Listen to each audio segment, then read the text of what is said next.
Pues antes que nada, pues de nuevo agradecerle a la doctora Fabiola por esta oportunidad de estar aquí con nosotros y para esta conferencia magistral que nos va a ofrecer el día de hoy para abrir este seminario que vamos a ir trabajando durante esas 3 semanas. El día de hoy la doctora nos va a presentar una conferencia sobre muy interesante titulada Patrimonio Cultural y Natural, la educación patrimonial como perspectiva transversal para la investigación, enseñanza y difusión.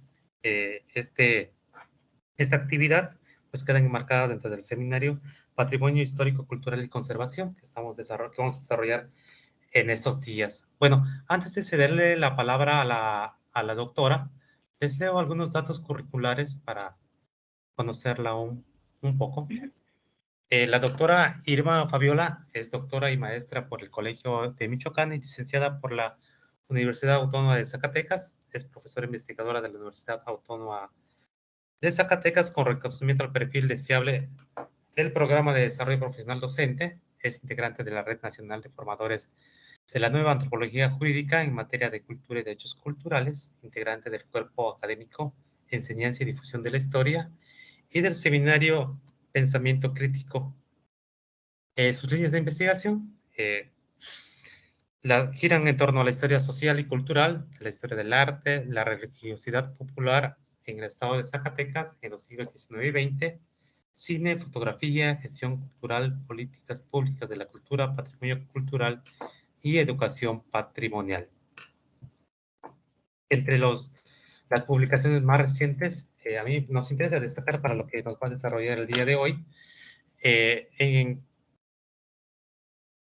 coautoría, el trabajo titulado El patrimonio cultural, pilar de la identidad y cultura nacional, una perspectiva desde las políticas culturales y el desarrollo en el México postrevolucionario 1821-1988. Esta publicación es de 2021. Y en coautoría con Roberto Carrillo Acosta, coordinó el texto Patrimonio Arquitectónico del Centro Histórico de la ciudad de Zacatecas, perspectivas para su investigación, gestión y apropiación cultural. Bueno, estos son algunos de los datos nomás de la doctora Fabiola. Le cedo la palabra, profesora, yo voy a estar por aquí. Él tiene, bueno, hasta una hora para exponernos todos este material que nos tiene preparados y posteriormente abrimos la mesa para preguntas y respuestas. ¿Sale? Muchas gracias, doctor Lorgio, y muchas gracias por la invitación a la Universidad Autónoma de Yucatán. Y, por supuesto, un gusto compartir con ustedes en este coloquio, en este encuentro en donde estudiantes y docentes investigadores pues, nos encontramos en los intereses académicos. Un placer estar con ustedes, aunque sea a la distancia.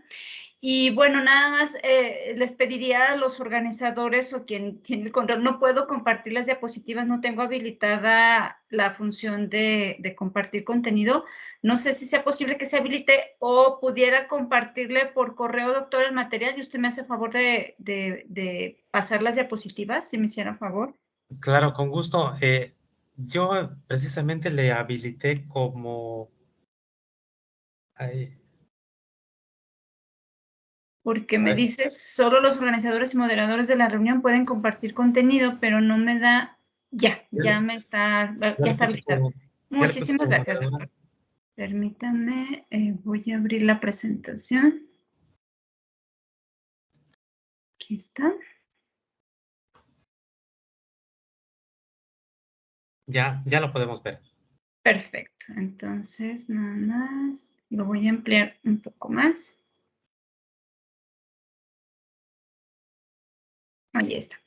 Pues comentaba, muchísimas gracias, doctor Lorgio, que es un gusto estar con ustedes y sobre todo lo que me gusta mucho de este tipo de charlas es compartir con las jóvenes y los jóvenes estudiantes, sobre todo de nivel licenciatura, porque en esa etapa estamos en un proceso de, digamos, de configuración de nuestros intereses académicos, ¿no? Y también, pues, dependiendo del área laboral en donde nos vamos a insertar, es importante que conozcamos diferentes áreas o temáticas en las cuales podemos, pues, tomar parte, ¿no? Siempre acá en la licenciatura en Historia les digo a mis estudiantes que es un momento crucial en nuestras vidas académicas porque determinamos muchas cosas de nuestra especialización temática en la carrera de Historia, ¿no? Y en este caso, bueno, ya que antecedíamos en la conversación con el doctor sobre, digamos, el perfil profesional de egreso de la licenciatura en Historia, en su caso, que me comentaba, es más encaminado a la formación como investigadores e investigadoras. Es una necesidad a nivel nacional que este tema del patrimonio se vaya incrustando en la currícula de las licenciaturas en historia, en antropología, en arqueología, en etnografía, ¿no? Y acá, pues parte un poco de la experiencia que tenemos en Zacatecas, que al menos desde hace una década este tema del patrimonio cultural ya forma parte de la currícula escolar, pues, de la formación de los historiadores y las historiadoras. Y, por supuesto, tenemos la facultad, bueno, unidad académica que le llamamos, de antropología, que tiene la especialidad en arqueología y que, por supuesto, tienen contenidos curriculares relacionados con el tema del patrimonio. En esta tarde, entonces, les compartiré este tema que tiene que ver sobre la formación histórica del patrimonio cultural y natural, aunque me enfoco más en el cultural, y que sobre todo lo llevaremos hacia esta otra temática que actualmente estoy trabajando, que es la educación patrimonial, para plantearla como una forma transversal que nos permita enriquecer el trabajo de investigación, de enseñanza y difusión del patrimonio, ¿sí? Entonces, el objetivo es plantear estos elementos para tratar de responder a estas dos grandes preguntas que estoy planteando como inicio, ¿no? ¿Cómo surgió la noción histórica del patrimonio cultural y natural? ¿Y qué es la educación y la comunicación patrimonial? Y cómo contribuye a la investigación, enseñanza y difusión del patrimonio. A partir de eso, es importante que veamos o reflexionemos que esta temática tiene al menos 4 de los aspectos que voy a compartirles. Desde la revisión historiográfica, ¿no? Como una especialización de la formación de historiadores, historiadoras, pues tenemos que a partir de sobre todo los años 40 y 50, cuando los antropólogos y antropólogos, bueno, sobre todo hombres en aquel momento, antropólogos, eran muy pocas mujeres antropólogas, comenzaron a investigar las comunidades originarias, ¿verdad? Y a plantear que la vida cultural que en esas comunidades se desarrollaba, pues era parte del patrimonio de México, pues empezaron a trazar líneas de estudio oficialistas, sobre todo, lo vamos a ver más adelante, con la creación del Instituto Nacional de Antropología e Historia, lo que yo le llamo aquí, que son estas líneas de estudio oficialistas, que contribuyen a la institucionalización y por lo tanto también a la formación de las leyes y de las políticas públicas que van a regular el patrimonio en nuestro país. También tenemos otro eje historiográfico importante donde encontramos varias publicaciones que son los casos de estudio y que muchos de esos se hicieron para, sobre todo, llevar los procesos de patrimonialización, lo cual incluye la gestión y la conservación del patrimonio, y que estos van a verse más favorecidos, digamos, hacia los años 70 del siglo pasado. Y luego tenemos la historia del patrimonio, ¿no? Esta, digamos, una vertiente epistemológica, lo que le llamo el historicismo patrimonial, que muchas veces decimos, bueno, pues ahí está el patrimonio, y también cabe decir que cada región del país y cada estado, cada localidad, vamos a tener nuestra propia historia del patrimonio, como cada comunidad va a decidir o va a pensarse dentro de un marco del patrimonio, de su propio patrimonio. Entonces, esta es otra corriente historiográfica que estoy tratando como de definir en los trabajos que hemos estado desarrollando acá en Zacatecas sobre el historicismo del patrimonio, ¿sí? Y una última corriente que es la historiografía crítica del patrimonio, lo cual busca discernir y analizar cuáles han sido las líneas temáticas que en México se están desarrollando como líneas de generación y aplicación del conocimiento, que luego en las universidades al colectivo de docentes nos piden que desarrollemos como parte de nuestro trabajo de investigación, y que esto permite ver cómo cada institución de educación superior o también en los centros de investigación de posgrados se van trazando. Entonces, sí hemos encontrado que en muchos programas de posgrados y también a nivel de licenciatura, este tema del patrimonio y de la revisión historiográfica se está abriendo en líneas, en algunas más definidas y en otras pues apenas bosquejando algunas propuestas, ¿no? Hay un eje central sobre el que estoy promoviendo toda esta parte, que es la historia, el patrimonio y la educación. Si se fijan, la historia como disciplina, pero también conceptualizar el patrimonio y llevarlo al ámbito de la educación, ¿no? Actualmente, pues estoy como docente investigadora adscrita a una maestría en educación, en donde estoy impulsando al menos una línea muy fuerte que se llama comunicación y educación patrimonial, y la idea es que en la formación profesional de las y los docentes que dan clases en distintos niveles educativos, pues construyamos una respuesta a esta gran pregunta que es el patrimonio cultural y natural, ¿para qué? ¿Para qué nos sirve? Para llevarlo a una vertiente de desarrollo turístico. No sé para el caso de Yucatán, pero al menos para acá en Zacatecas, una línea de formación de los historiadores se llevó hacia el desarrollo de proyectos de corte turístico, ¿no? Y empezaron a generar empresas de desarrollo turístico, pero un caso así que les comento es el de Leyendas de Zacatecas. Hicieron una empresa cultural en donde a través de indumentarias de época del siglo XIX, pues narran las leyendas de los callejones, de las plazuelas de Zacatecas, y eso es parte del atractivo turístico. Pero también es pensar el patrimonio como un elemento que permita mejorar las condiciones humanas, sociales, de convivencia y, por supuesto, de estabilidad, por ejemplo, ahora para la cultura de la paz, si ese patrimonio es capaz de conseguirnos eso como sociedad. Entonces, la gran pregunta es, ¿para qué buscamos, para qué investigamos, para qué difundimos y conservamos el patrimonio? Esto tiene el antecedente, si lo podemos rastrear, pues desde la antigüedad se trataba de conservar lo bello, lo antiguo, lo significativo para las culturas clásicas, ¿no? Pero el concepto de patrimonio vamos a encontrarlo más definido en las políticas que después de los procesos de independencia de los países en el siglo XIX se fueron construyendo y fueron tomando lugar, ¿no? El antecedente más sonado o más, digamos, descrito es el nacionalismo como un principio político y filosófico que se va a recuperar después de los procesos de independencia. Sobre todo se toma en cuenta el de la Revolución Francesa, pero antes también para Estados Unidos se van a tener estos elementos de identidad nacional en 1776 o posterior a este año, con el proceso de independencia de los Estados Unidos de Norteamérica, ¿no?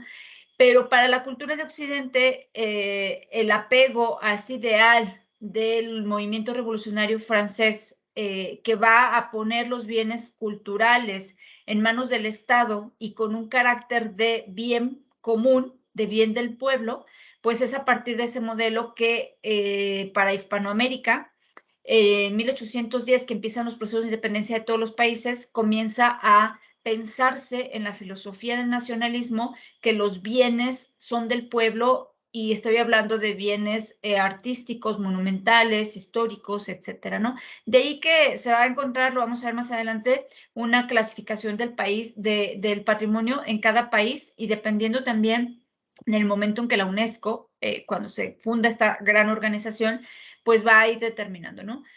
Entonces, después de esos procesos de dependencia en el siglo XIX, el Estado-Nación, como esta gran figura jurídica, como este ente sociopolítico, va a recurrir a los monumentos históricos con su eminente carga de memoria histórica, y que se va a poner como un referente de la cultura colectiva, ¿no? Y que Benedict Anderson, que quienes puedan conseguir este libro, Benedict Anderson habla de las comunidades imaginadas, de cómo las naciones construyen identidades imaginarias para poder conglomerar en el territorio a la población y con ciertos ideales de unidad y por lo tanto de identidad. Y ahí viene todo este proceso complejo de las identidades en el siglo XIX y que hasta el siglo XX tenemos, ¿no? Pero que ahora se han diversificado y que García Canclini le llama las identidades o las culturas híbridas, ¿no? Porque no habemos culturas ni identidades puras, todos somos el resultado de una gran mezcla.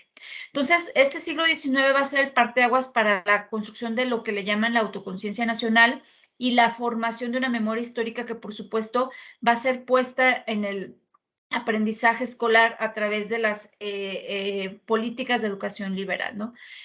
Si hablamos del concepto de patrimonio, pensamos, en la antigüedad, sobre todo en el siglo XIX, se pensaba en estos elementos de la antigüedad, sobre todo de las culturas más emblemáticas, ¿no? Las egipcias, la griega, la romana, etcétera. Y todos estos elementos antiguos, representaciones de estas culturas, se empezaron a promover como un culto a la patria. Entonces, todos estos elementos que pertenecían a ciertos países eran símbolo y representación de su identidad nacional. Y vamos a encontrar que va a haber una serie de conceptos o de etiquetas que van a funcionar como adjetivos que le van dando pues un valor económico y simbólico al patrimonio. Y tenemos así como, bueno, ¿qué es el primer elemento? Me dicen mis estudiantes, maestra, entonces, ¿qué determina que un objeto se convierta en patrimonio? Puede haber varios elementos, pero entre los principales está el carácter de antigüedad, ¿no? Pero también puede haber otras características como que sea bello, que sea valioso, y luego esta parte social imaginaria que es el que lo hacemos valer como nuestro, ¿no? Entonces, es nuestro porque es de nuestra comunidad, porque pertenece aquí, porque representa una época histórica, porque representa la lucha o la entrega de la comunidad ante los embates de un grupo enemigo y entonces se vuelven elementos propios y por lo tanto dignos de ser legados o de ser heredados a otras generaciones. Entonces, esos etiquetas, esos conceptos se van a convertir en, digamos, en elementos que van a activar el valor sobre el patrimonio. De ahí que, por ejemplo, en el mercado negro incluso, como le llamamos, encontramos diferentes objetos, y sobre todo de estas culturas antiguas, pero también muchos elementos de la cultura prehispánicas mexicanas que están en venta en el mercado negro, ¿no? Y entonces el coleccionismo se vuelve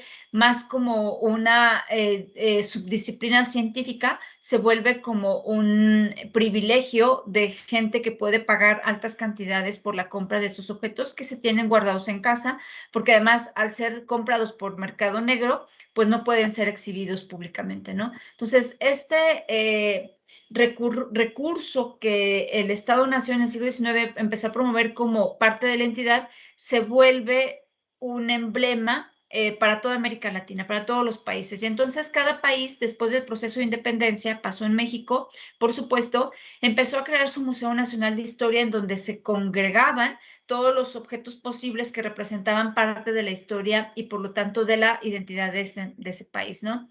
Estos museos iban muy de la mano con la educación liberal y la conformación de las identidades nacionales que van a fortalecer esta idea del patrimonio cultural que se va a convertir en antecedente de lo que ahora llamamos la educación patrimonial. En los imaginarios de las sociedades, el museo funcionó pues como este receptáculo de objetos, como una estrategia didáctica y de innovación cultural que trató de llevarse, por supuesto, a las políticas públicas de la educación. Y entonces, ahora cuando hablamos de las clases de historia, y seguramente ustedes como estudiantes y los profesores y profesoras que compartimos este espacio en esta tarde, pues hablamos de una materia y queremos reforzarlo a lo mejor con una visita de un museo, ¿no?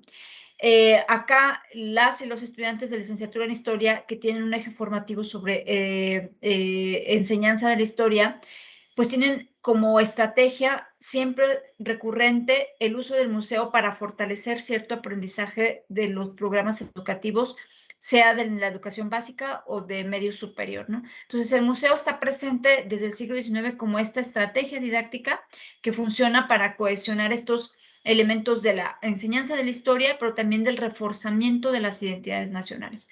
Y esto viene a razón de ser de que el patrimonio se inició como una valoración sacralizada del monumento, ¿no? De lo que es antiguo porque es grandioso y porque es magnificente, representativo de las culturas de la antigüedad. Y en México, para ir aterrizando nuestro caso, pues estos antecedentes de la conservación de lo antiguo lo vamos a encontrar desde la época colonial, sobre todo con la, digamos, promoción que Fray Bernardino de Sahagún hizo de recuperar esas antigüedades de los indígenas como parte de la memoria. Ojo, parte de la memoria, no del patrimonio. Estamos hablando de que el concepto de patrimonio es un concepto sumamente joven. Estamos planteando que más o menos, imagínense, si estamos hablando que 1810, con el proceso de independencias de los países en Latinoamérica, se empieza a reconocer que esos bienes patrimoniales son parte de la nación. aún el concepto de patrimonio no se usaba, y estamos a más de un siglo, y eso significa, 2 siglos, perdón. En 1910, con el proceso de independencia, se resignifica la cultura y la historia mexicana, y a 2010, ahora 2021, estamos a más de 2 siglos, pues el concepto de patrimonio ha evolucionado en cada época, pero desde la época prehispánica, para el caso de México, hay una, digamos, necesidad de conservar la antigüedad de los indígenas, ¿no? Y Fray Bernardino de Sahagún, quien escribió sobre esta importancia de cierta, digamos, humanización de la cultura de los indígenas, pues va a ser el principio que podemos reconocer como antecedente más antiguo, ¿no? Y ya con el proceso de independencia, fue Guadalupe Victoria quien en 1825 promovió la formación del Museo Nacional de Historia, en donde se configuraban las primeras, digamos, los primeros recursos materiales para hablar del México antiguo, ¿no? Y parte de esa identidad nacionalista que era más promovida hacia las antigüedades prehispánicas y no sobre la cultura española. Ahora en México hablamos de un patrimonio, pues no solo prehispánico, sino también de la riqueza que representó el proceso colonial, y luego incluso tenemos patrimonios muy jóvenes que son sobre todo obras artísticas del siglo XX, ¿no? Lucas Alamán, también en el siglo XIX, como ministro de Relaciones Exteriores, expresó pues que era parte de la libertad y la soberanía del país la creación de la educación pública, y con ello la construcción de los museos como parte del proceso educativo, ¿no?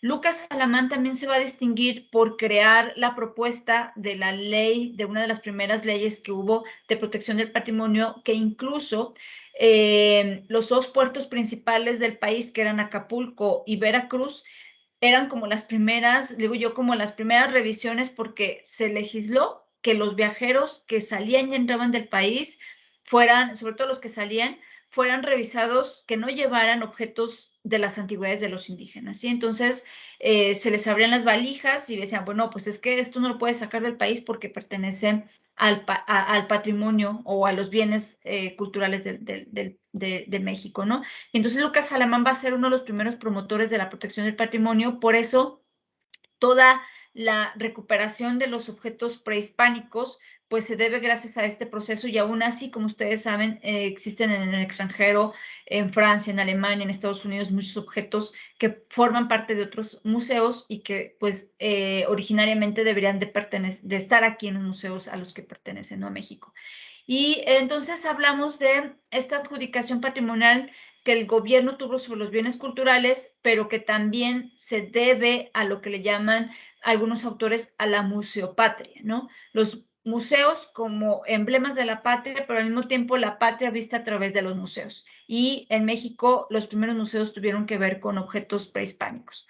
De ahí está, por ejemplo, emblemática fotografía, en donde esta, digamos, esta piedra del sol, que fue puesta pues como una de las piezas principales en el Museo de Historia Nacional, pues fue parte de la promoción que se hizo de la creación de los museos, pero vinculándolos con el proceso educativo. Entonces, hablar de los museos va a ser la primera parte de construcción histórica del patrimonio. De ahí que ahora en México contamos con muchísimos museos de diferentes índoles, pero los primeros museos que se construyeron van a tener el objetivo de promover la historia de nuestro país, ¿sí? Y desde luego esa historia que va a irse enseñando de manera, digamos, diferenciada en cada etapa histórica. Como les decía, durante el Porfiriato se tenía una idea de lo que era la historia de la nación. Luego, con el proceso de revolución de 1910 y los años que implicó, más o menos hacia los años 30, una estabilización del país, 1930 más o menos el país comienza un empuje otra vez de la economía y del desarrollo agrícola, pero va a ser hacia los años 40 con el presidente Lázaro Cárdenas, cuando en 1939 se crea el Instituto Nacional de Antropología e Historia, y que va a tener por misión pues preservar, investigar, preservar y proteger el patrimonio cultural de la nación, pero en primera instancia su cometido era desde el enfoque antropológico, ¿no? Y desde luego los monumentos de carácter histórico, pues fueron puestos en las políticas de preservación y con un recurso económico importante para el pago de antropólogos, arqueólogos e historiadores que fueron perfilando lo que ahora conocemos como patrimonio, ¿no? Entonces, el patrimonio prehispánico va a ocupar un lugar importante para el Instituto Nacional de Antropología e Historia, y luego ya en cada estado, dependiendo de su historia, por ejemplo, acá en Zacatecas, pesa mucho o tiene un lugar importante la llamada historia colonial, ¿no? Porque nuestra ciudad tiene más como ese carácter de origen minero, y lo prehispánico, pues no tenemos, como ustedes sabrán, la presencia de grupos indígenas vivos. Tenemos una pequeña comunidad de indígenas wixárikas, pero que no son propiamente de aquí, sino que por migración han llegado. Y bueno, entonces la identidad de nuestro estado, por ejemplo, está más vinculada al proceso de colonización y desarrollo minero, ¿no? Pero en el lugar, por ejemplo, donde están ustedes, Yucatán y toda esa región sur-sureste del país, pues la presencia de las culturas indígenas, del lenguaje indígena, de esta identidad, está muy presente. Entonces, va a ser que estos elementos traten de llevarse como a manera de que en las currículas se enseñe historia de todo y para todos, ¿no? De ahí que el gobierno del país hacia los años 60 y 70, por los cambios políticos que vimos o que se vieron en esa época, va a seguir promoviendo la creación de museos como elementos formadores de la historia y de la identidad, ¿no?, nacional. Y el emblema más importante es el Museo Nacional de Antropología, que se va finalmente a fundar pues en un edificio novedoso, que seguramente, o invitarlos quienes ya lo conocen, quienes no, pues invitarlos a que lo conozcan. En 1967 Adolfo López Mateos va a inaugurar este importante museo en el que se concentran evidencias materiales de las culturas más importantes distribuidas en el país, ¿no? Bueno, con todo este, digamos, antecedente, hacia los años 80, 90, luego viene, ya hablaré con la formulación de las políticas de la UNESCO, pero me voy a centrar en este esquema que le llamo yo la coordenada de los 3 factores y la función del patrimonio, ¿no? Este, digamos que es el resultado de un proceso de reflexión teórica que resultó de mi tesis doctoral, en donde, bueno, a través de casos de estudio, digo, ¿dónde está cómo podemos, digamos, esquematizar la construcción teórica del patrimonio, ¿no? La construcción histórica. Y aquí en este esquema podemos ver que en este centro azul, en esta esfera, vamos a encontrar el patrimonio cultural, pero como un concepto construido en la historia moderna a nivel mundial, ¿no? Y que en México lo vamos a ver puesto o colocado en el discurso de las legislaciones más o menos hacia los años 30 y 40, y justamente con Lázaro Cárdenas del Río, con el presidente Lázaro Cárdenas, es que se empiezan a formular las primeras leyes en donde aparece el concepto de patrimonio, ¿no?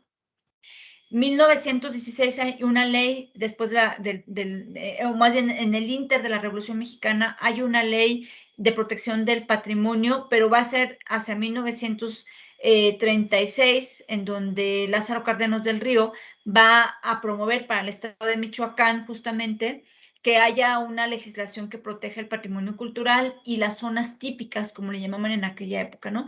Entonces, bueno, digo, en ese proceso histórico de formación del patrimonio, ¿dónde está la función y de qué agentes vamos a encontrarlos, no? En este caso, yo configuro 3 agentes importantes o 3 factores que primero vamos a tener la configuración del Estado, que es el que de forma vertical, es decir, de arriba hacia abajo, nos va a imponer cómo definir el patrimonio y qué va a ser el patrimonio, ¿no?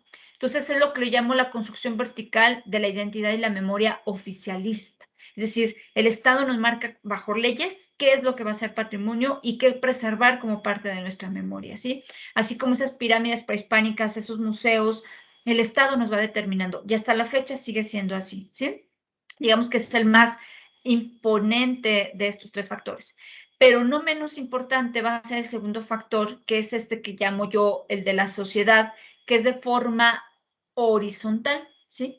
Es la sociedad la que construye la identidad y la memoria no oficial.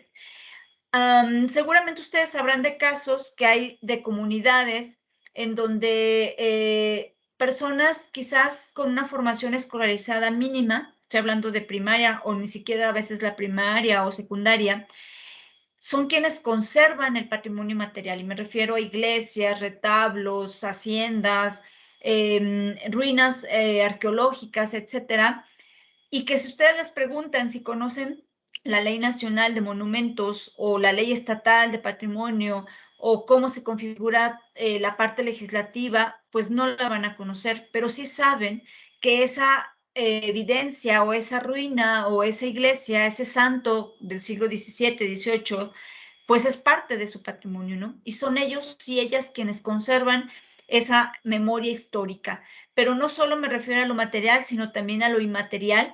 Por ejemplo, las tradiciones, las danzas, las festividades, las cofradías, los cánticos, las leyendas, la memoria popular, etcétera, también es ese nivel de sociedad que se conserva, ¿no? Entonces, es, desde mi punto de vista, el más importante, porque aun cuando no existan legislaciones, existe esta preservación no oficial de la memoria y que finalmente es la que permite transmitirla de generación en generación, ¿sí? Entonces, esa transversalidad va a formar también parte de la construcción histórica del patrimonio. Y en este tercer elemento, que es el central, a lo que le llamo el sector de investigación académica y científica, que es donde nos conformamos ustedes y yo, las investigadoras y los investigadores, antropólogos, arqueólogos, historiadores del arte, e incluso musicólogos, etnógrafos, etcétera, etcétera, cronistas. Somos quienes desde el ámbito académico y científico vamos a construir la transversalidad del patrimonio a través de la identidad y la memoria, que más que ser comunitaria desde la academia, es objetiva y crítica, ¿sí? Porque entonces nos cuestionamos esa primera pregunta con la que inicié, ¿para qué el patrimonio, no?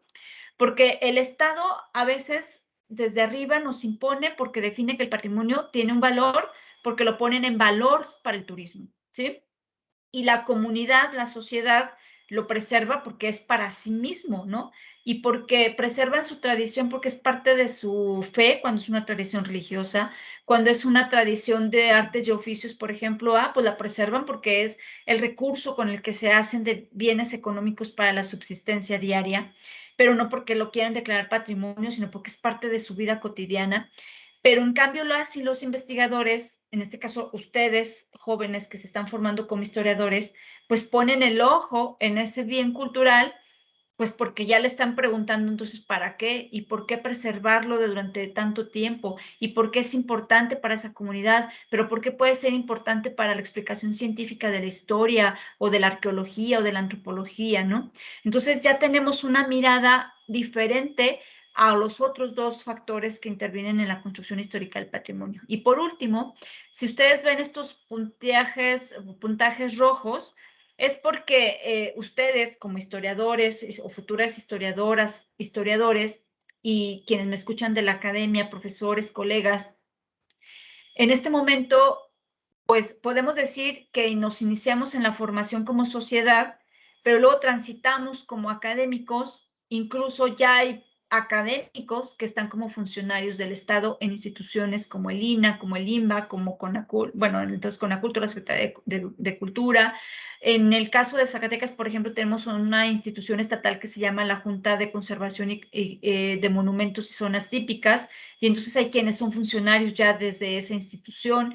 Entonces, nuestra formación como entes sociales, como ciudadanos y ciudadanas, pues transita de ser simples individuos sociales a ser académicos y luego ser funcionarios del Estado. Pero a su vez también cuando somos funcionarios del Estado, desde nuestra formación transitamos a ser diálogos con el sector académico que finalmente confluyan en la construcción social del patrimonio en el nivel horizontal. Entonces, no somos sujetos aislados, no somos factores aislados, sino que entre relacionamos nuestras funciones para lograr una construcción histórica del patrimonio. Entonces, bajo esta teoría es que se pueden explicar en los procesos de patrimonialización, como le llamamos en la academia, y que desde entonces, desde el ámbito explicativo histórico o disciplinar de otras áreas, pues podemos encontrar diferentes propuestas, ¿no? Hay una autora mexicana que ha escrito mucho sobre esta cuestión de la historia del patrimonio y cómo llevarlo al ámbito educativo, que se llama Valentina Cantón, y que en el 2013 publicó un artículo dividido en 3 partes que se llama La educación patrimonial, educar con y para el patrimonio, que está publicado en la revista del maestro en el número 206, 7 y 8. Y entonces voy a rescatar de esta autora al menos esos 3 elementos, ¿no? Ella dice que la conceptualización e interpretación del patrimonio cultural, ya sea material o inmaterial y natural, tiene un proceso para construirse como objeto de estudio en el marco de la educación. Y por otra parte, dice, el desarrollo de la conciencia y las capacidades patrimoniales como finalidades de educación patrimonial es otro aspecto que debemos de considerar, ¿no? Lo mencionábamos al principio, bueno, ya sea como investigadores o como futuros docentes, porque al menos acá en Zacatecas, gran porcentaje de las y los egresados de la Escuela de Historia, uno de los principales campos laborales en los que encontramos es el sector educativo, ya sea en el sector privado o en el público, pero la mayoría de los egresados de la carrera de historia están dando clases o estamos dando clases.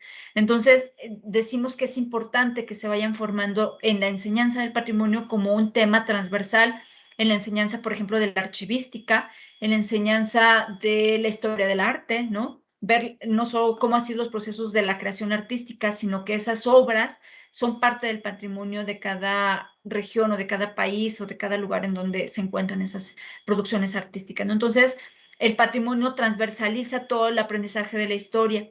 Y por último, entonces, la reflexión acerca de las características de una enseñanza del patrimonio cultural, ya sea material o inmaterial y natural, desde una visión transdisciplinaria, y también y las implicaciones que esta visión plantea a la teoría pedagógica, la definición curricular y la práctica docente, ¿no? Y la definición curricular es muy importante porque muchas veces acá hemos visto que quienes estudian historia o estudiamos historia nos invitan a formar parte de la revisión curricular de planes de estudio. Y entonces, pues también tenemos que tener claridad desde la parte pedagógica cómo llevarlo, el tema del patrimonio, como un tema, pues ya no solo innovador, sino de necesidad para precisamente reformular la construcción de las identidades históricas y las identidades culturales en nuestros diferentes entornos, ¿no? Ya no hablo de a nivel nacional porque hablar de identidades nacionales es algo sumamente amplio y complejo, ¿no? Y por supuesto la práctica en el aula, ¿no? La práctica docente, cómo abordarlo. Entonces, Valentina Cantón dice, desde sus puntos hay que plantear la necesidad de cómo reconocer el patrimonio, ¿no? Por ello se habla de una transición a una nueva conceptualización del patrimonio, ¿sí? Ya no solo el monumento sacralizado de la patria, la museopatria, sino de un patrimonio más vivido por las comunidades, ¿no? Por eso que son rutas que deben de ser reconocidas por la sociedad civil y por las colectividades, por las propias comunidades. Por eso en esta construcción teórica del patrimonio digo, es que son las comunidades las más importantes. No hay que conocer la legislación para preservar el patrimonio, pero sí hacerles saber a las colectividades que lo que tienen a la mano, que su iglesia que está por ahí metida a lo mejor en una parte de la selva de una comunidad muy alejada, pues es parte de su patrimonio y que a ellos les toca preservarla y que por derecho de antigüedad y como bien común, pues es parte de lo que nos corresponde, ¿no? Y también la promoción de la apropiación y preservación del patrimonio como una tarea social, ¿sí? Es obligación como ciudadanos y ciudadanos. En un texto que quizás, bueno, si les compartieron de los que he escrito, digo, la educación patrimonial en el siglo XXI debe tener una finalidad, que es construir ciudadanos y ciudadanas críticas con un enfoque de ciudadanía global, ¿no? Porque ustedes como historiadores o historiadoras que en un futuro se desenvolverán en diferentes áreas, pues probablemente tengan la posibilidad y ojalá de viajar como estancia de investigación a otro país, de convivir con otras y otros investigadores, y entonces eso los convierte en parte de una ciudadanía global y el reconocer el patrimonio y la cultura de otros países es importante, es parte del discurso que debemos forjar en las ciudadanías actuales, ¿no? Y por último, la valoración e interpretación del patrimonio como constructora de intersubjetividades y generadora de, va el tema, identidades y sentidos colectivos. En la actualidad en el país tenemos una desarticulación social, en algunos estados más que en otros, pero por ejemplo acá en Zacatecas que vivimos cada vez una violencia más recrudecida, es una crisis de identidades, de no sentirse parte de una comunidad y entonces el involucrarse como agentes delictivos, ¿no? Sin pensar que esa actividad delictiva, negativa, va a dañar el entorno social de nuestra sociedad, pues, del entorno inmediato, pues hace falta también en esas identidades inculcar estos sentidos de comunidad, de empatía, ya no se hable, por ejemplo, hoy hablaba con un asesorado sobre los valores éticos y cívicos, ¿no? Que a través del patrimonio se pueden construir, a través de reconocer el valor de nuestra propia cultura como ciudadanos que pertenecemos a, a un entorno común, ¿no? A una sociedad en común. Entonces, son elementos que a lo mejor pueden ser muy utópicos, pero que, bueno, los debemos de reconocer y debemos de plantearlos como parte de nuestra tarea como ciudadanos, ¿no? Bueno, desde ahí hablamos de una clasificación del patrimonio cultural y natural que va a llevar como antecedentes para que cada estado construya su propia legislación. En el caso de Yucatán, pues tienen su propia legislación, pero vamos a estar en cada entidad federativa siguiendo los parámetros que la UNESCO nos está marcando, ¿no? Y este cuadrito en el que no me detengo a hacer la puntual revisión, yo les voy a compartir este material a través del doctor Lorgio o del doctor Víctor Hugo, pues podemos ver esas grandes clasificaciones que hace la UNESCO, primero del patrimonio cultural y natural, y luego del cultural lo dividen tangible e intangible, y el tangible a su vez en mueble e inmueble, ¿no? El mueble va a ser todo aquel objeto que se puede cambiar de lugar, y el inmueble, pues todos los edificios, ¿no? Grosso modo explicado este. Y luego el patrimonio natural, en un principio, pues eran solamente los monumentos naturales, las zonas delimitadas como reservas de la biosfera o lugares o zonas naturales que estrictamente podían ser definidas por las políticas de conservación medioambientalistas, ¿no? Que pueden ser como los parques nacionales, etcétera. Pero luego surgió entre el patrimonio cultural y natural en esta evolución histórica del concepto de patrimonio, y la UNESCO dice es que también hay zonas en donde se mezcla lo natural con lo cultural, y entonces crearon un patrimonio mixto que se llama, pues así justamente, patrimonio mixto cultural y natural, en donde pueden ser vestigios arqueológicos o históricos que están en medio de contextos naturales originales, o vestigios fósiles, o paisajes culturales, ¿no? Que van a irse, digamos, definiendo a través de un tiempo y en un espacio determinado. Entonces, la clasificación del patrimonio no es fija. Desde que en el siglo XIX, como lo he venido explicando, se forja a través de la idea de monumento, de reconocimiento del nacionalismo, y ahora la UNESCO pues va a ser la que determina incluso la categorización de otros patrimonios.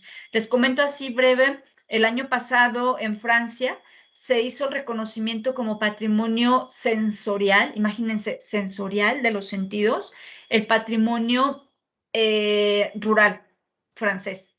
¿Y qué me refiero al patrimonio rural? El ruido de los mugidos de las vacas, el canto de los gallos, el olor del establo, ¿sí? Entonces, imagínense reconocer que la vida rural es parte de la vida de las personas como un patrimonio sensorial. Entonces, el patrimonio no tiene una delimitación única, va a ir cambiando y desde mi punto de vista vamos a ir encontrando diferentes formas de conceptualizar el patrimonio, pero hay al menos dos de las más importantes, las más conocidas, porque hay más, pero la UNESCO en 1972 promovió, publicó la llamada Convención del Patrimonio Cultural y Natural, que es donde se desprenden estas clasificaciones del patrimonio y define los monumentos, los conjuntos y los lugares con sus diferentes características como parte de ese patrimonio cultural y natural, y es la más importante.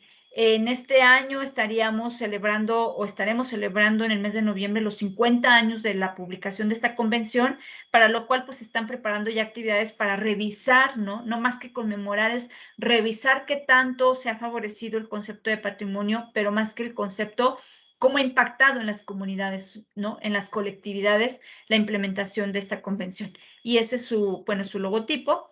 Luego en el 2003 muy reciente, estamos apenas en 19 años de esta convención, que se convirtió pues en el paradigma de la conservación del patrimonio inmaterial, ¿no? En el 2003 la UNESCO publica esta convención y en donde se reconoce la importancia, fíjense así, grosso modo cito, los usos, representaciones, expresiones, conocimientos y técnicas junto con los instrumentos, objetos, artefactos y espacios culturales que son pues representativos de una comunidad y que por lo tanto, dice, se transmite de generación en generación y es recreado constantemente. Eso es bien importante. El patrimonio no es bueno tampoco conservarlo tan fijo en la historia. Siempre va a haber la tradición, se va a tener que renovar y adecuar a las épocas recientes o contemporáneas y por lo tanto el patrimonio también se va a ir actualizando y se va a ir incluyendo elementos contemporáneos, lo cual permite pues su propia sobrevivencia, ¿no? Y también, bueno, pues en esta política de la UNESCO se reconoce la diversidad cultural y la creatividad humana como elementos de este patrimonio material. Entonces, háblese de la gastronomía, de las artes y oficios, de la lengua, ¿no? De los saberes, de los dichos populares, por ejemplo, es parte del patrimonio inmaterial. Esa técnica de elaborar ciertos platillos, por ejemplo, o ciertos artefactos que usamos en nuestra vida cotidiana. Entonces, estas dos grandes convenciones pues, nos llevan a tener un planteamiento general de que el patrimonio es complejo si se piensa como una construcción social, ¿no? No es algo que está ahí porque a través de la historia ha permanecido, no, se va regenerando y como historiadores, aunque nos dediquemos a estudios del pasado, tenemos que entender este presente del patrimonio para poderlo dimensionar en su vertiente histórica, ¿no? Como digo, no hay una definición única del patrimonio. La UNESCO ha propuesto estas clasificaciones y con lo que les decía, ¿no? Ahí les dejo la liga de donde Francia protege los olores y sonidos del campo como patrimonio sensorial. O sea, esto del patrimonio tiene larga historia y por lo tanto larga vida en el futuro. Pero también debe pensarse como parte de la sustentabilidad de las sociedades, pensando en que es un elemento que debe tener un equilibrio entre lo social, lo económico y el medio ambiente, ¿no? Por lo tanto, debe de ser equitativo, soportable y viable para su mejor conservación. Y ahí es donde yo digo que debe haber una apropiación social del patrimonio como un elemento de esa identidad que inconscientemente tenemos. Nadie podemos decir, es que yo no tengo identidad. Todas y todos tenemos una identidad primero individual y luego familiar, colectiva, y aunque a veces dicen, no, pues es que las identidades nacionales son tan diversas como cada población lo puede construir, ¿no?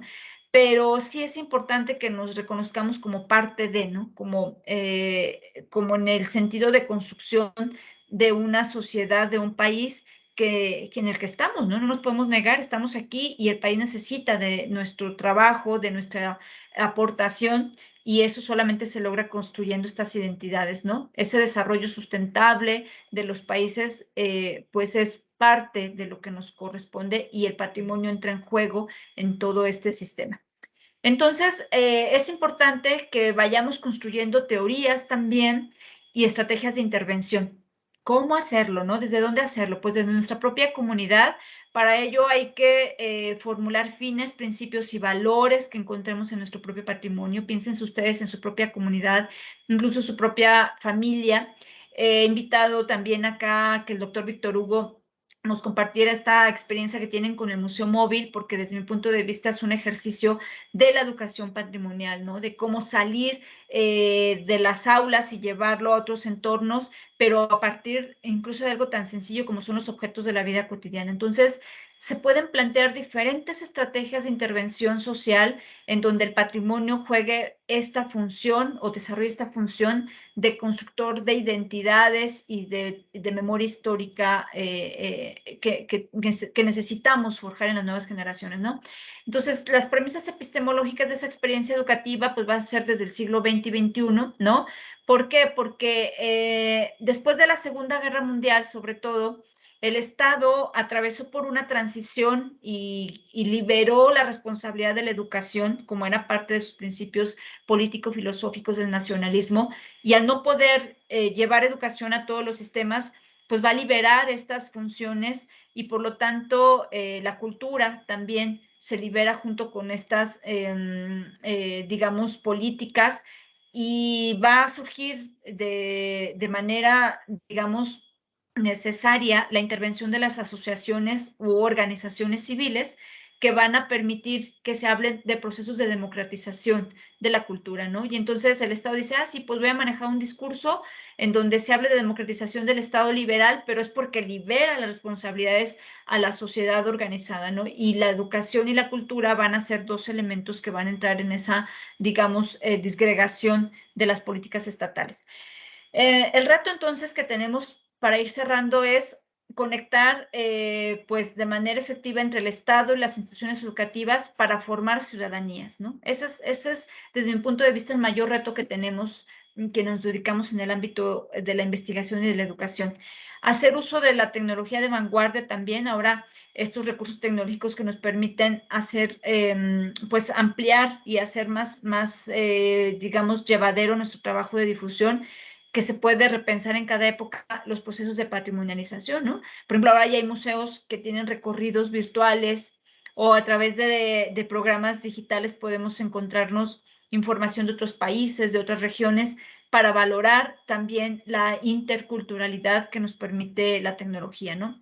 Y algo muy importante que decimos, pues es que la comunicación del patrimonio, ¿a qué nos referimos? La comunicación del patrimonio la podemos tener en la vida cotidiana bajo este esquema teórico de la comunicación, en donde entran en juego los diferentes agentes como son el emisor, receptor, código y mensaje, y quienes se dediquen o nos dediquemos a la difusión de la historia, pues tenemos que entrar en este juego de la comunicación, ¿no? No escapamos.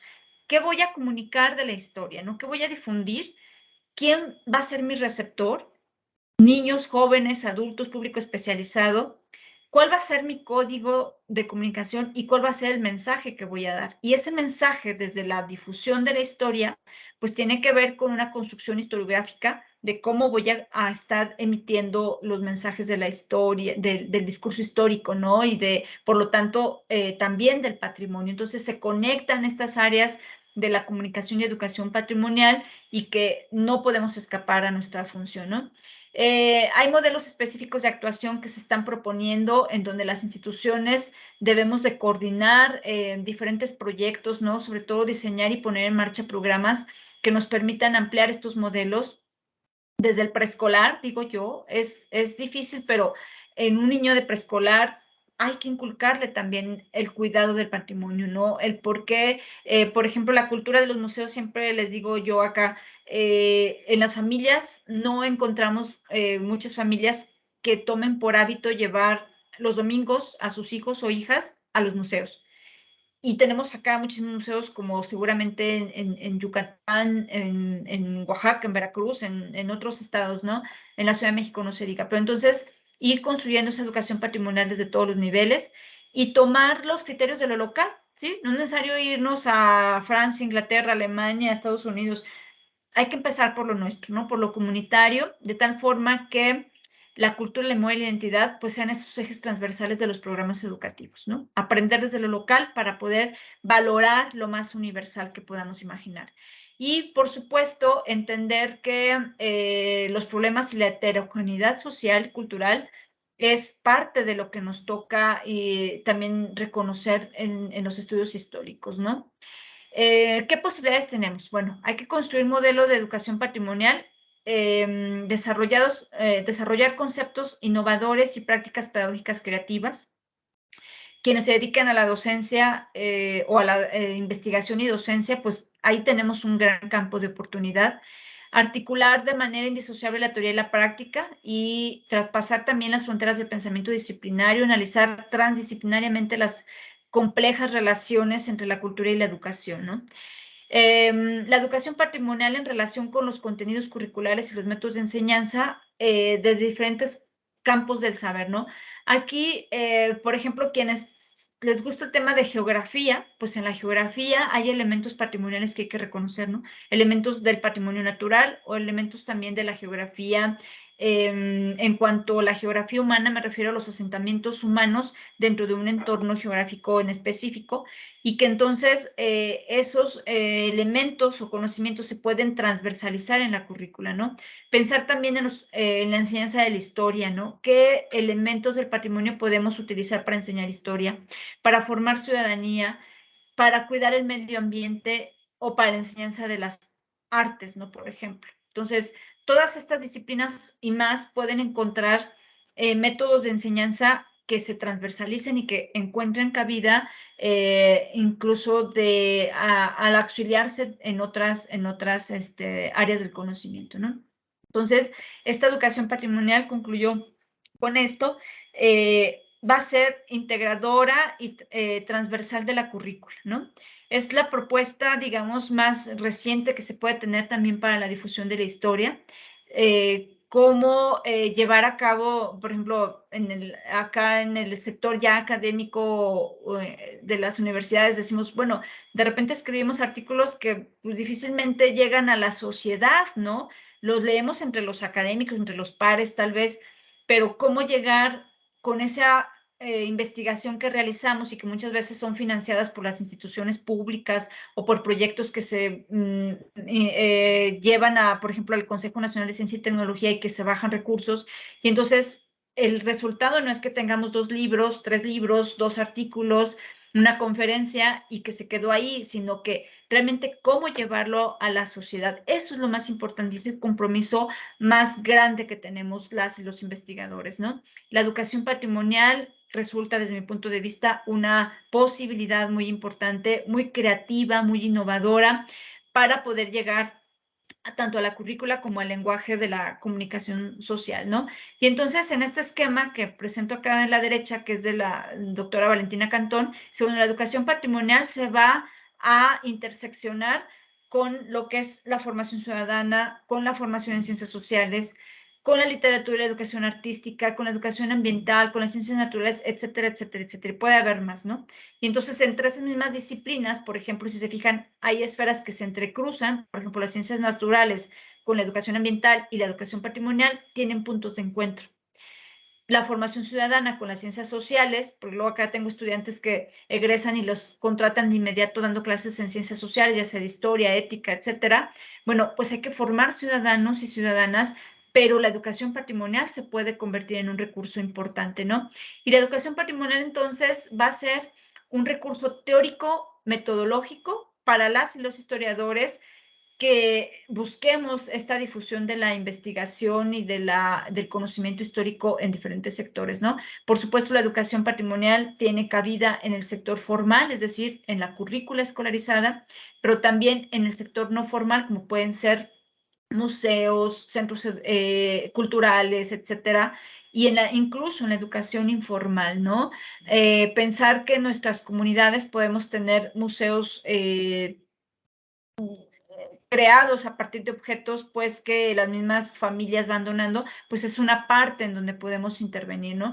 En la misma familia, creando la cultura de la visita a los museos, etcétera. Entonces, hay muchísimas áreas en donde se puede trabajar y, pues, básicamente esto es lo que quería compartir con ustedes en esta tarde. Estas posibilidades de transversalizar los conocimientos históricos con el patrimonio cultural y con esta vertiente que estamos tratando de impulsar, que es la educación patrimonial. Pues hasta aquí concluiríamos con la gran pregunta que decimos, ¿no? ¿Qué queremos heredar a las futuras generaciones, ¿no? ¿Qué queremos dejar como legado de la historia, de la memoria colectiva a quienes vienen, ¿no? A sus hijos e hijas, quienes tienen ahora pequeños o quienes en un futuro tendrán esos hijos e hijas. ¿Qué mundo cultural, social, incluso de impacto económico pueden encontrar a través del patrimonio? Entonces, esa es la gran tarea de la educación patrimonial, hacerse pues de sus compromisos éticos, culturales, intelectuales, sociales, etcétera. Pues sería todo de mi parte. Muchas gracias, doctor Lorgio, y quedo en escucha de las preguntas, comentarios que podamos compartir con el alumnado. Muchísimas gracias, doctora Fabiola. Gracias por esta presentación que nos ha ofrecido y y compartido con y compartir esas reflexiones y esas líneas de trabajo que ustedes vienen desarrollando allí en la Universidad de Zacatecas. Bueno, en este momento pues abro los micrófonos para los estudiantes que aquí nos acompañan. Saludo al profesor Víctor Hugo, que vi que ya está por ahí. Bueno, compañeros y compañeras, si tuvieran algún comentario, alguna pregunta, alguna duda, pues aquí tenemos a la doctora Fabiola, que con gusto nos va a ampliar la información. Que necesitemos, creo que es importante ir teniendo más, una definición más clara de lo que vamos a entender por patrimonio y por esos vínculos que la profesora nos propone encontrar. Adelante, pueden alzar las manitas.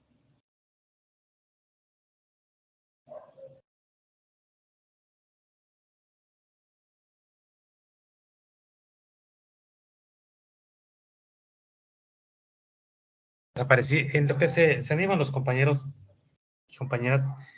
Sí, adelante, doctor. Sí, Marilu, por favor.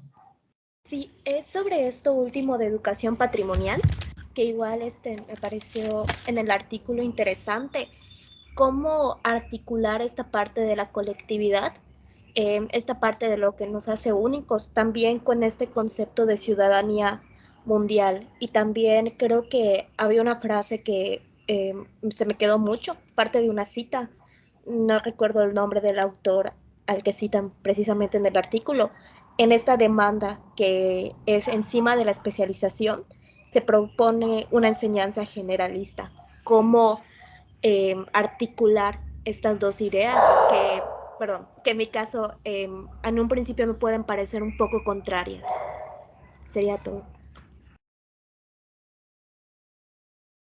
Ok, muchas gracias, Marilu. Pues esta propuesta de encontrar primero la identidad local, es decir, no podemos pensarnos como ciudadanos mundiales o globales sin primero entender nuestra postura social dentro de una comunidad local, ¿no?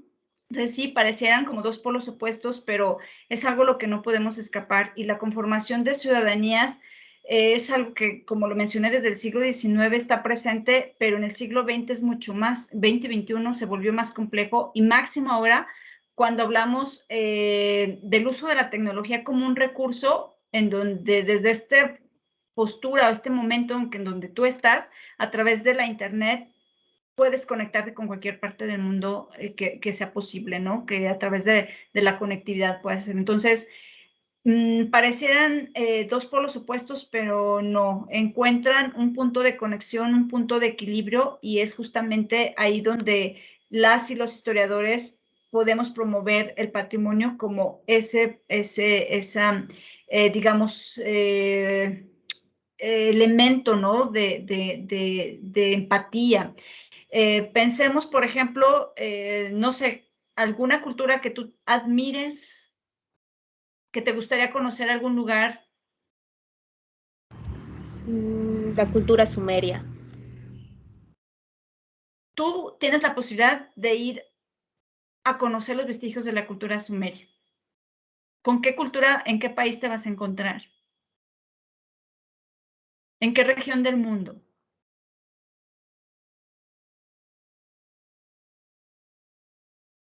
¿Con cuál lengua? ¿Con cuáles tradiciones? Sí, estaría en la parte de la antigua Mesopotamia, ¿no? Estaría ya. Y entonces te vas a encontrar con una cultura. ¿Qué tienes que hacer? Tienes que conocer parte de esa cultura, ¿no?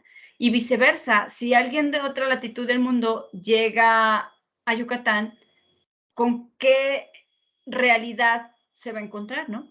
Y esa realidad de Yucatán, como la de la región sumeria, donde irías tú a conocer esa parte del patrimonio o de la historia que quieres conocer, pues tienen procesos históricos, ¿no? Entonces, por eso, desde el punto de vista, las y los historiadores construimos esos discursos, y el patrimonio se vuelve ese punto de encuentro entre lo más local y lo más universal, ¿no? Entonces, no sé si me expliqué como con ese ejemplo. Sí, quedó más claro. ¿Sí? Y ustedes como jóvenes ahora de la generación más que millennials, ¿no? Que tienen tantas posibilidades de aprendizajes y de conocer muchísimas cosas, pues tienen que construirse en ese punto de como ciudadanos y ciudadanas globales o mundiales. Esa es una de las propuestas, ¿no? No sé si hay algo más. Compañeras y compañeros, mientras se anima, Víctor, profesor, doctor Víctor. Hola, muy buenas tardes. Buenas Perdón por tardes, la doctor. tardanza, por llegar un poquito tarde, pero estuve aquí con unos pendientes que no podía yo pasar. Bueno, primero agradecer muchísimo a la doctora Fabiola por esta interesante plática y al doctor Lorgio por habernos organizado en este foro. Yo creo que aquí para los jóvenes de nuestra licenciatura, que son la mayoría los que están aquí, pensar en patrimonio, creo que una cosa que habría que subrayar es la idea de memoria, porque en el fondo los historiadores, pues con eso trabajamos, ¿no? Trabajamos con memoria.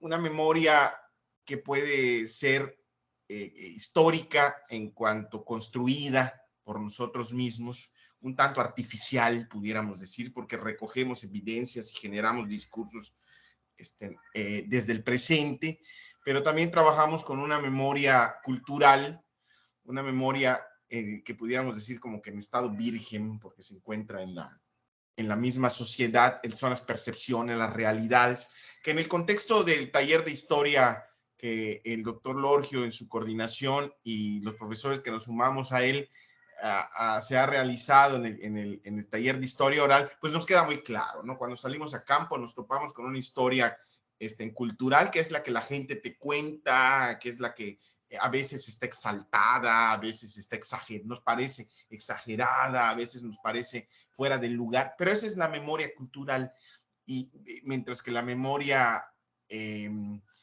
histórica, que es la que nosotros construimos, pues también juega un papel fundamental en este tema del patrimonio. En ese sentido, como historiadores, tenemos que invariablemente hacia el lado que te quieras mover dentro del mundo de la historia, nos tenemos que topar siempre con el patrimonio, siempre.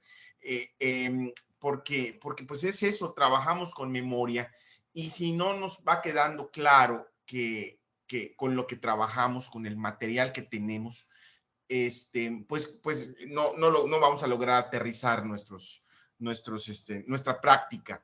Así que creo que este acercamiento a la memoria cultural o histórica, pues conlleva también deberes y compromisos sociales por cada uno de nosotros, que se vinculan a la educación, que se vinculan a la enseñanza, que se vinculan al fomento, mantenimiento e incluso creación de identidades, que se conecta con, bueno, con un sinfín de posibilidades de incidencia del historiador en la sociedad a través de la reflexión y del manejo del patrimonio cultural y de la memoria histórica.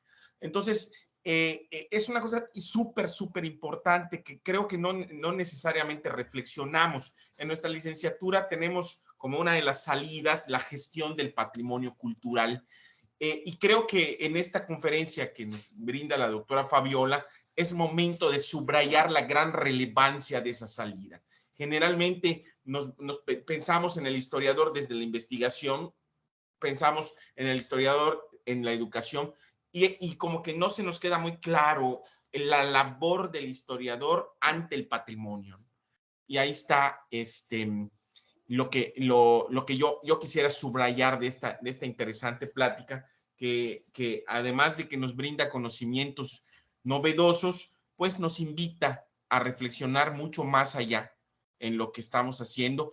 Ahora sí que en la propia ontología del historiador nos invita a analizar nuestro compromiso social, nos invita a ubicarnos en la sociedad como agentes de cambio, como para incidir en el comportamiento de la sociedad en general. Así que, pues bueno, invitarles a los alumnos a que reflexionen todo esto y que sepan que la doctora Fabiola, me atrevo a decirlo, la doctora Fabiola estará ahí en algún momento cuando alguien tenga interés en abundar más sobre estos temas, y que el trabajo que el doctor Lorgio hace como coordinador, que es un trabajo genial y todos lo sabemos, nos lleve a generar vínculos con con otras universidades, y desde luego muy pronto armaremos nuevas cosas con Zacatecas y robaremos ideas de la doctora Fabiola y llevaremos nuestras lágrimas y llantos hacia Zacatecas.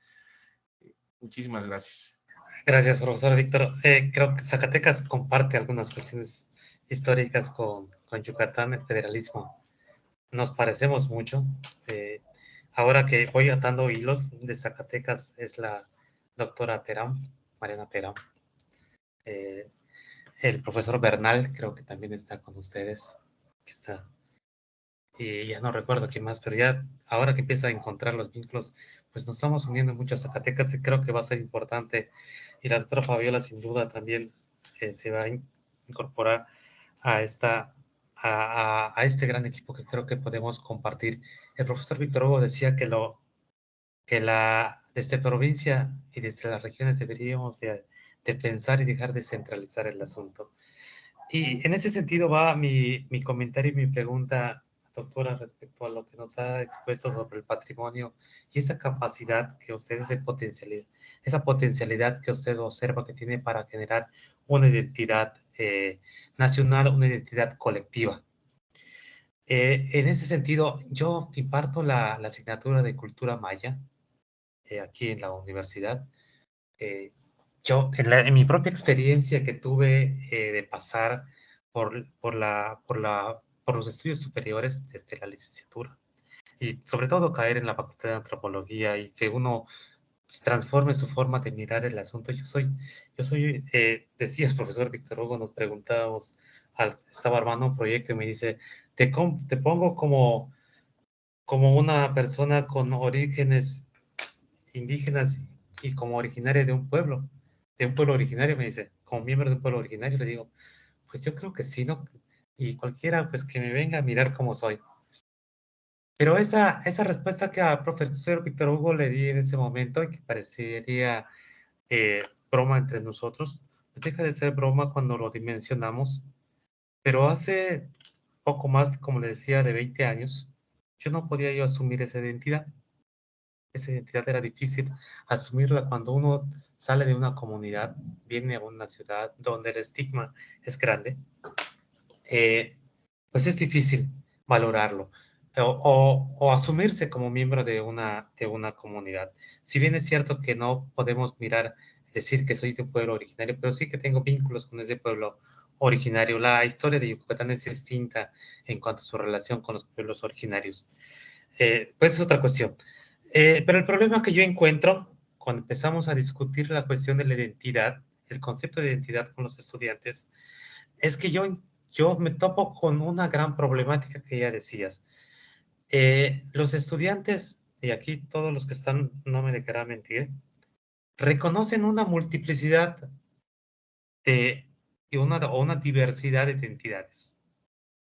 Y es más fácil decir que uno pertenece a una identidad en particular, cualquiera que uno quiera asumir, una identidad de género, una identidad juvenil, de esas que hoy en día proliferan.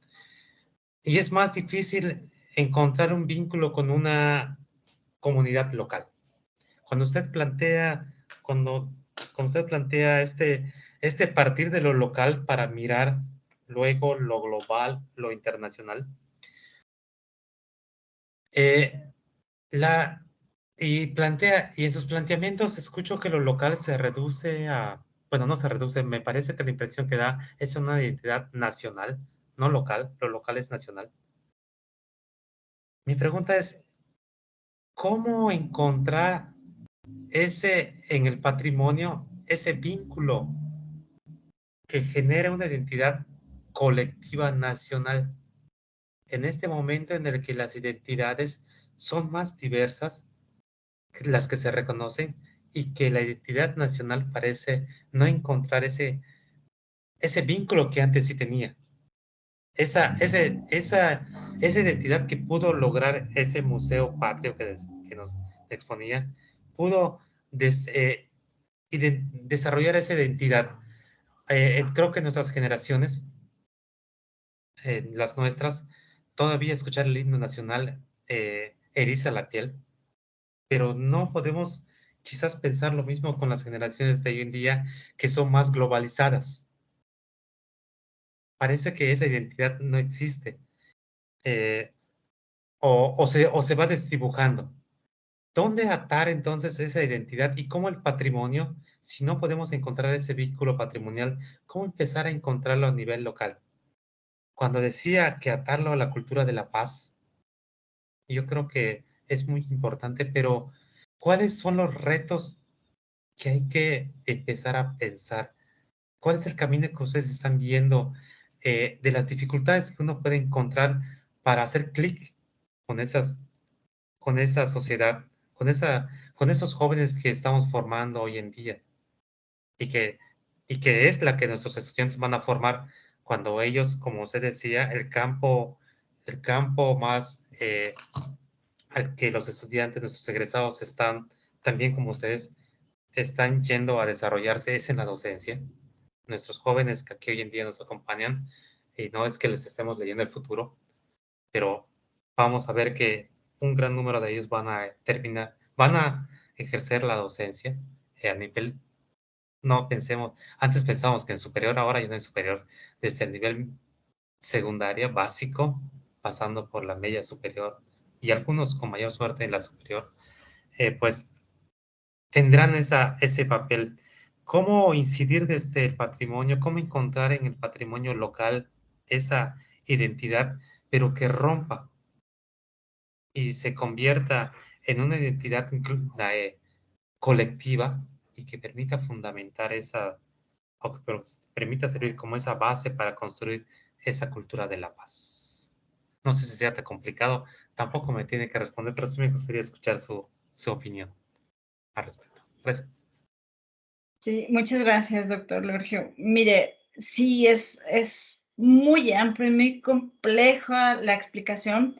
El tema de la cultura de la paz, voy a iniciar un poco, pues, al final con ese plan que hace, es una de las propuestas más recientes que se ha hecho por parte de la UNESCO y que a mí me sorprende la revisión, por ejemplo, curricular en un proyecto de investigación que desarrollé sobre cómo en las instituciones de educación superior ha ido apareciendo el concepto de patrimonio.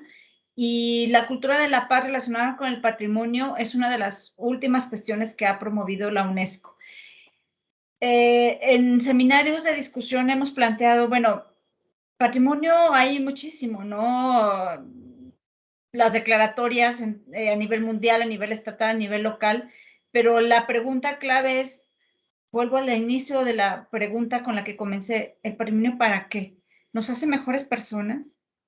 ¿Por qué la violencia se vuelve ahora incluso un tema de investigación a nivel multidisciplinar, no solamente desde la historia? Acá en Zacatecas hay seminarios sobre la investigación de las violencias, ¿no? Y entonces digo, ¿por qué la violencia se supone que la cultura es la manifestación más humana del ser humano, ¿no? O sea, debe ser positiva, no destructiva. Y en cambio la violencia es una forma ya de cultura. Entonces, en respuesta, la UNESCO dice, vamos a trabajar en pro de la cultura de la paz, y ahí aparece el patrimonio. Y yo les pregunto a mis estudiantes, como lo planteo aquí ahora, si estamos promoviendo la cultura de la paz a través del patrimonio, ¿se resuelve el problema yendo a visitar las pirámides de Teotihuacán? ¿O cualquier centro arqueológico? ¿O yendo al museo? ¿De qué manera realmente el patrimonio resuelve el problema de las violencias? Y es muy complejo. Dicen, pues no. El punto nodular de este asunto, doctor, está en la educación, ¿no? Cuando tenemos una persona que se dedica, o sea, pensemos en estos sistemas y que siempre dicen, es que, pues sí, son otros sistemas educativos, ¿no? De primer mundo, ¿no? Finlandia, en donde un niño de preescolar ya aprende artes, ¿no? Y entonces crece a lo mejor con una vocación a ser artista. Y en nuestro país las currículas no incluyen muchas cosas de cultura, de arte, de ciencia. Entonces, no sé, y es parte como de las discusiones, si realmente la educación enfocada en estos temas de ciencia, arte, etcétera, van a influir en esta época, en este momento, en que las personas construyan, los niños, las niñas, construyan valores morales y éticos que le permitan no ser violento, ¿no? Y entonces los pedagogos dicen, es que eso empieza en familia, ¿no? Pero si ahora vivimos en contextos donde las familias son desarticuladas, disfuncionales, un niño que vive violencia va a reproducir violencia y no le va a importar si no aprendió arte o música o teatro, ¿no? O sea, va a reproducir porque es una reacción social natural, ¿no? Entonces, el tema de la violencia y la cultura de la paz es muy complejo y desde el patrimonio explicarlo y llevarlo merece más como un discurso de utopía. Yo sí lo digo, pero no quiere decir que no crea en ello. Sí creo en que si la currícula vamos inculcando estos tipos de conocimientos, podemos construir grandes artistas, grandes músicos, grandes filósofos, grandes científicos, que dediquen su tiempo a las cosas positivas y no negativas, ¿no? Entonces, es muy complejo, doctor, pero sí se están planteando, y se lo digo porque acá en Zacatecas, entendiendo este contexto de violencias que hace más de una década hemos estado sufriendo y cada vez más, justamente en la universidad se abrió un doctorado hace un par de años que se llama Doctorado en Humanidades con especialidad en Patrimonio y Cultura para la Paz. Y entre que suena muy bonito, la pregunta es eso, ¿realmente va a funcionar para resolver los problemas sociales? ¿O lo vamos a empezar a construir hoy y en 20 años es que a ver si podemos ver cambios en la forma de conductas de las y los niños que ahorita son niños y que en aquel futuro en 20 años van a ser jóvenes, ¿no? Entonces, es muy complicado, es parte de las resoluciones o de las propuestas que tiene la UNESCO, pero que lo veo muy, muy, muy complejo, ¿no? Eso por una parte. Y la otra cuestión de las identidades que comenta usted, fíjense que la parte del estudio de las identidades y que ustedes que tenemos un curso de cultura yucateca, me dijo, ¿cómo se llama el curso? Cultura maya. Es Cultura institucional. maya. Cultura maya. Es Es aquí, parte de sus raíces culturales, ¿no? sí. Está la otra parte que es la historia regional, ¿no? Entonces, ¿qué es lo local? Voy a la pregunta que me dice, ¿qué es lo local? Lo local no lo planteo como lo nacional, lo planteo como lo más comunitario, como la microesfera de la sociedad, ¿no? De ahí se va a desplazar hacia las identidades más amplias y que puede pasarse por las identidades regionales, ¿no? Desde la investigación histórica, el asunto de las identidades no nos hemos acercado mucho los historiadores hasta ahora como la última década, pero Gilberto Jiménez desde la antropología es quien es el autor más citado por los historiadores y las historiadoras. Cuando hablamos de identidades citamos por fuerza a Gilberto Jiménez y es antropólogo, ¿no? Entonces, los historiadores no nos habíamos acercado al tema ni a teorizar ni a problematizar los asuntos de las identidades desde el enfoque histórico, aunque hablamos de ello, pero no lo hemos teorizado ni lo hemos abordado.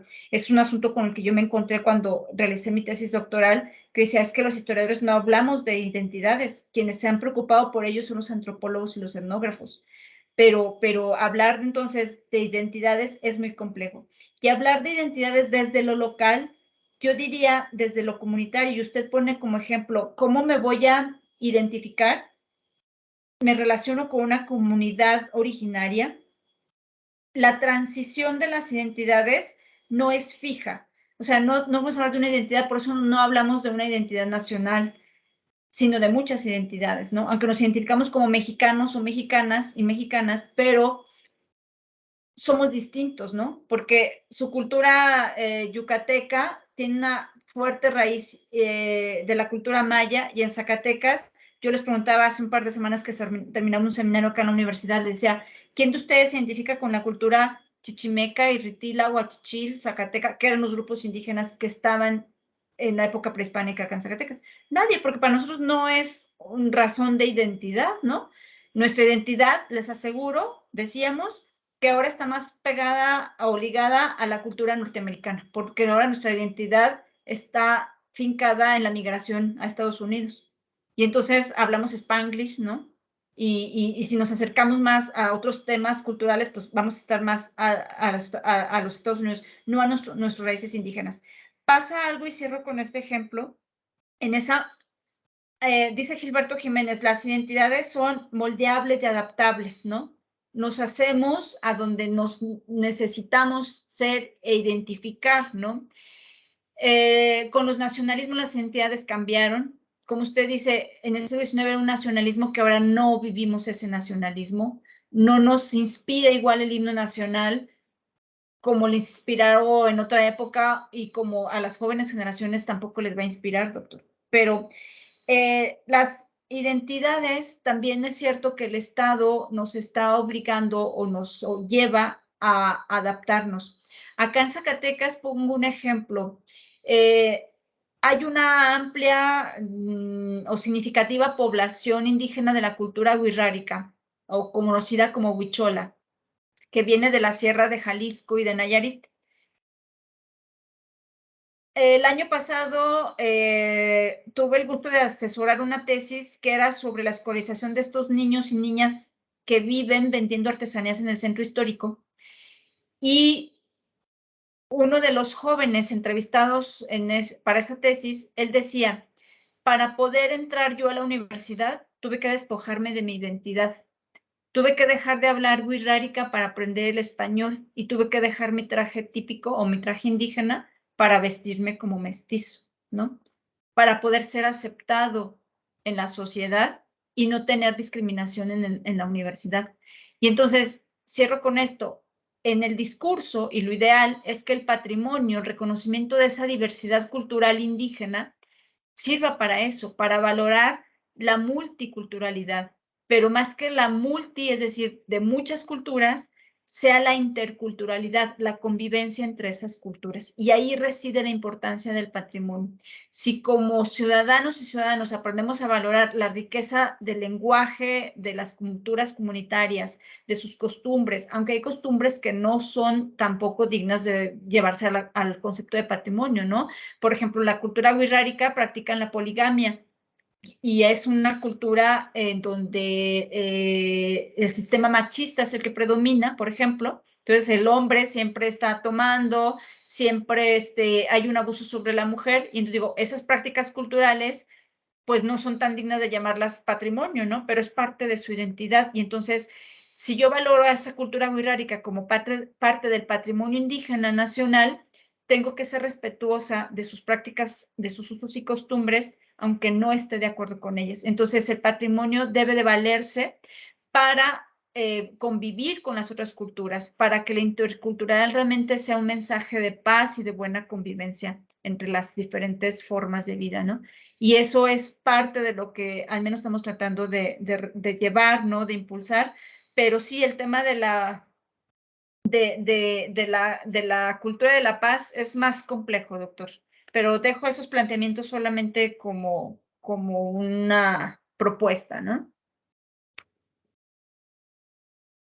Bueno, mi cámara, según yo, va y viene, no sé. Está Es la conexión, no se de la preocupe. conexión. Bueno, gracias por sus comentarios, y yo creo que sí estamos ante quizás un paradigma que nos están ofreciendo por estos organismos internacionales, que es importante, como decía la academia, discutir ese camino que va entre entre las políticas públicas y lo que las comunidades también tienen a sí mismas. Creo que tender ese puente es un papel muy importante.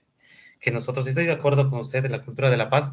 Se lo preguntaba porque es una de las asignaturas que son institucionales ahora, junto con cultura maya, en la reformulación de los programas educativos.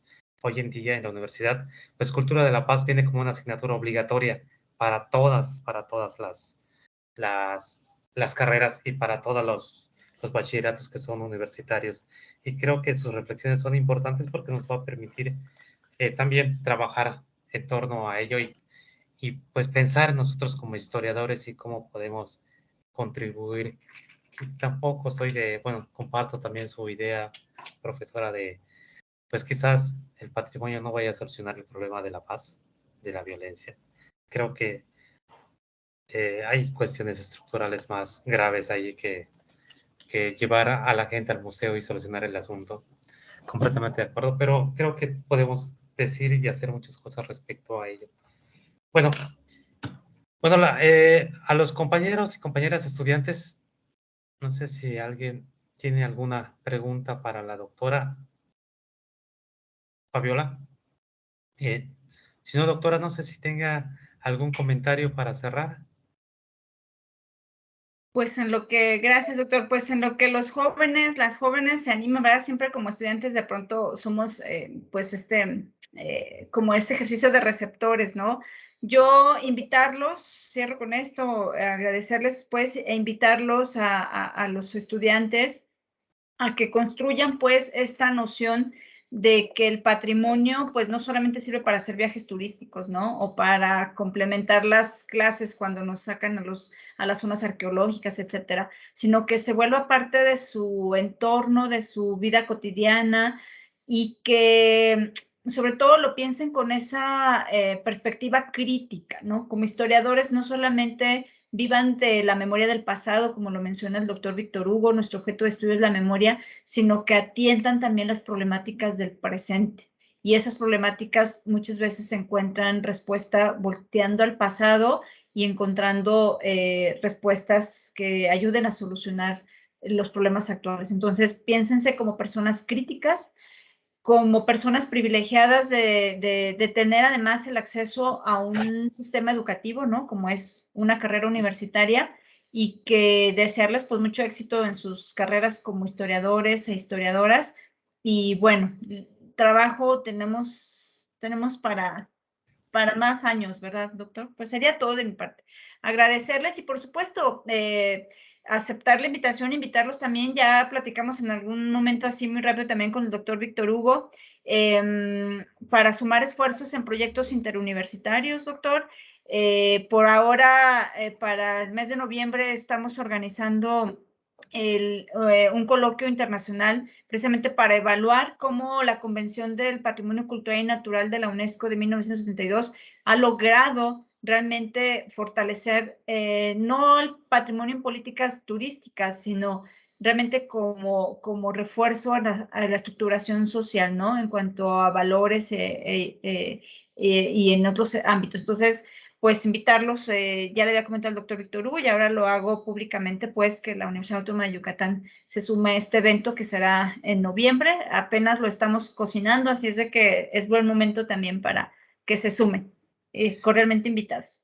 Muchísimas gracias, doctora. Muchas gracias por la invitación y muchísimas gracias por haber estado hoy el día, esta tarde con nosotros y compartiéndonos sus reflexiones. Antes de concluir y despedirnos, le comparto pantalla para a ver si puedo. No debo poder.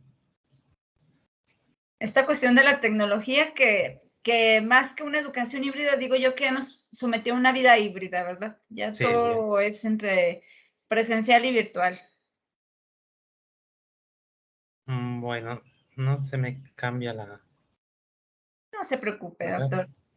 Bueno, se la leo, es la constancia que le vamos a enviar por su participación en este día. Se la leo. Dice: Universidad Autónoma de Yucatán, Facultad de Ciencias Antropológicas, otorga la presente constancia a la doctora Irma Fabiola Castillo Ruiz por impartir la conferencia magistral Patrimonio Cultural y Natural, la educación patrimonial como perspectiva transversal para la investigación, enseñanza y difusión en el marco del Seminario Patrimonio Histórico y Cultural y Conservación, impartido en esta facultad. Mérida, Yucatán, 8 de junio de 2022. Firmas, la directora Rocío Leticia Cortés Campos, el secretario académico, el maestro Gabriel Alberto Ortiz Alacriste. Las rúbricas, bueno, se las vamos a hacer llegar el día de mañana. Pues, doctora, agradecerle mucho esta charla que nos ha dado, sin duda importante y sin duda que también vamos a trabajar para fortalecer esos vínculos entre estas universidades hermanas. Bueno, con los estudiantes agradecerles también todo el tiempo y esta flexibilidad que tienen también para estar en la tarde, pero también aprovechar esos espacios virtuales que sí, que muchas veces estos vínculos eran muy difíciles de hacer, sobre todo pues hoy en día más complicados por la cuestión del presupuesto, pero que gracias a estos medios digitales podemos hacerlos y trabajarlos. Bueno, doctora, muchísimas gracias y muchísimas gracias a todos los estudiantes. Hasta luego, que esté bien. Hasta luego, Doctor profesor. Lorgio, perdón, Sí. ¿no te tomaron una foto oficial para...? Sí, Janiel tomó las fotografías, ¿verdad, Janiel? Janiel. Sí. Ah, muy bien, muy bien. Bueno, les pediría, por favor, antes de que se desconecten, que todos pongan, los que tengan la posibilidad de poner su cámara, para tener una de todos. Así es. Pues muchas gracias. Un gusto haber compartido con ustedes y a seguir trabajando. Ya